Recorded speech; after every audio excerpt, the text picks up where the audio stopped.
If you've enjoyed the old school strategy and RPG games of the 90s and the 2000s, as I did, then you're going to love Vikings War of Clans. The latest update has done wonders for the game and placed it in the top 5 on the charts.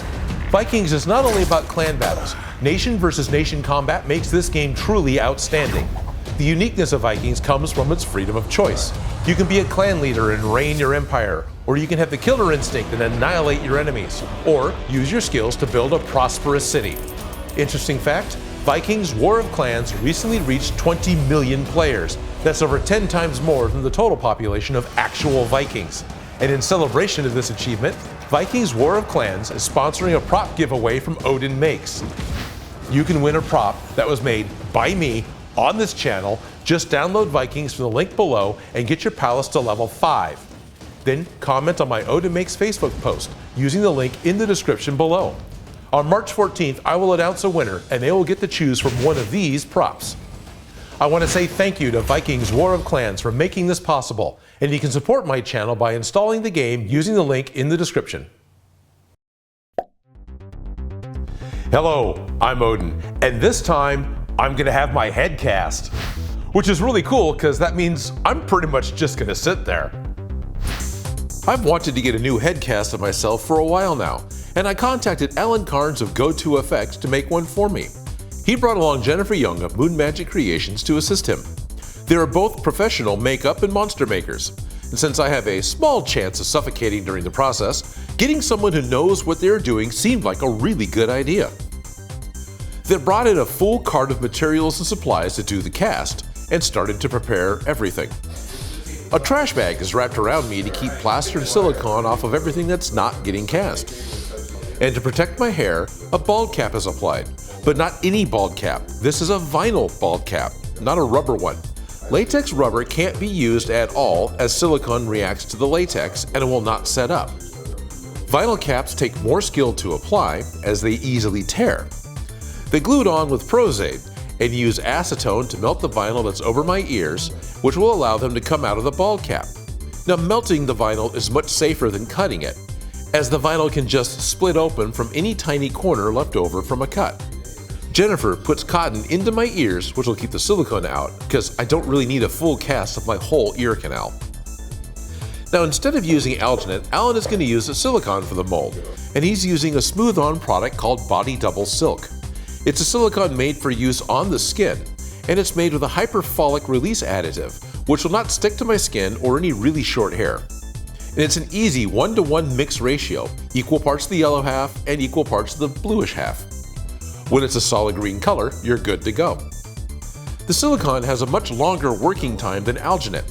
Even with cold water, you get just a couple of minutes to work with the alginate, and alginate will not stick to itself when it's set up. You have to do the whole head in one batch. Alan can mix up smaller amounts of silicone and work on smaller areas, as the silicone will stick to itself, and he has about 10 minutes to use each batch. They start with the back of my head, and since my ears have cotton in them and are now covered in silicone, it's getting hard to hear.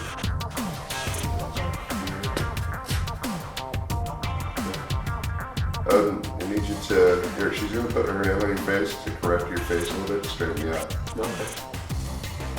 Alan adds layers of fabric to the back of my head, because when everything is done, he will cut the silicone where the fabric is.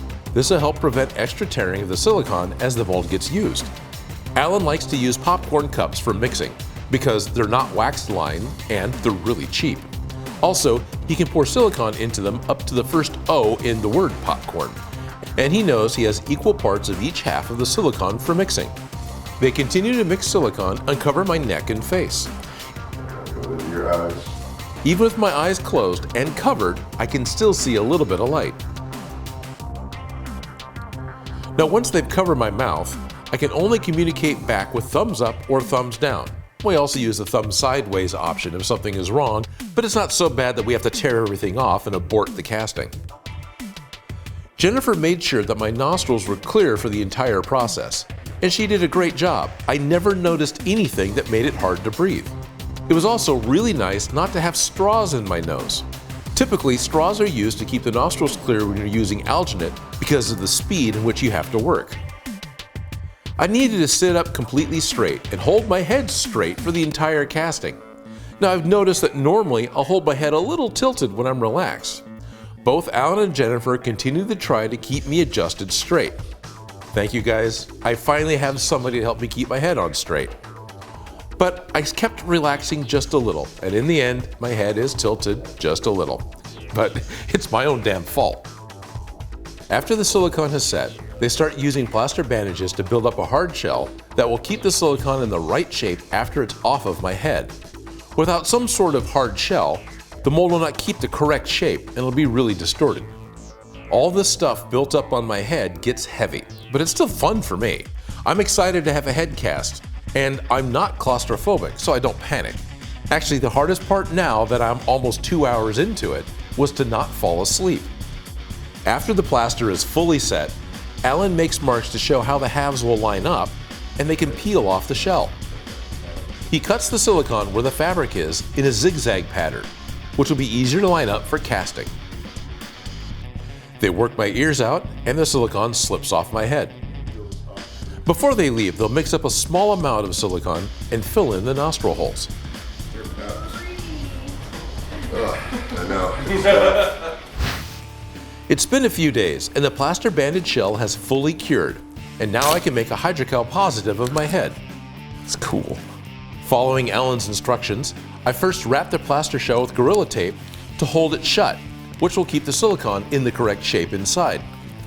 Alan stressed the use of Gorilla Tape, as it seems to be the only tape that sticks this well to plaster. And I need it to stay put, as I need to pick up the mold and move it around while I'm making a plaster head. I take a couple of clothespins and use them to hold the silicone seam in place. Now I should use many more than just these two, but it was the one thing that I forgot to get more of. I set the mold on its side. I mix up and pour in a small amount of hydrocal plaster to fill in just one ear. And when this side sets up, I'll flip the mold over and do the other ear. I make another batch of hydrocal and pour it into the mold and swish it around to coat the inside of the head. This is a process that can be called rotocasting or rotary casting. The idea is to keep the mold moving around so a small amount of material coats all the sides of your mold and you get an even layer of material and a hollow casting. Doing it by hand is not easy, but it's worth it, as the amount of plaster to just fill the head mold full would weigh well over 80 pounds. After a couple of layers of plaster, I make a little thicker batch and start smearing it all over the inside. With all the water weight, this mold is already getting heavy. I cut up some burlap into small pieces and soak them in plaster to make a full layer of burlap plaster inside the head.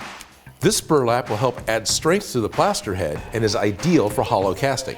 Then I add a second layer of burlap and smear a little more hydrocal to make sure there are no air gaps between the layers of wet burlap. Cut this tape off. After about 2 hours, I trust that the hydrocal is set up enough to open the mold. Removing the back is easy. Working off the front was a little trickier. Then I carefully work out the ears, and then I can remove the silicone mold from the plaster head. There we go. So a reasonable thing to ask is, why would I need a head cast? Why would I need to actually go through all the bother and trouble of hiring somebody to actually make an actual accurate cast of my head? Well, the main reason is I've got a giant noggin. I mean, compared to the wig forms you can buy, So this is really cool. I'm really happy to have a cast of my head to be able to work with. I'll actually be able to make helmets that fit, masks that fit. I can do a lot of different things. Plus, there's just another one of me hanging around the shop now. And I am super happy to have actually hired professionals to come down and do this for me.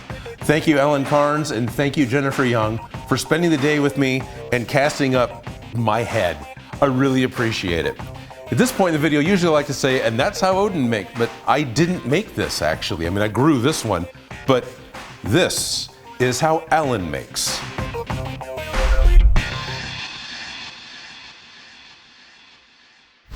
I want to thank all of my Patreon subscribers. And if you like this video, you can buy me a coffee. And if you like what I do, you can support my channel on my Patreon page. If you have ideas for something for me to make, please leave a comment below. And if you make any of these projects, you can send me a picture.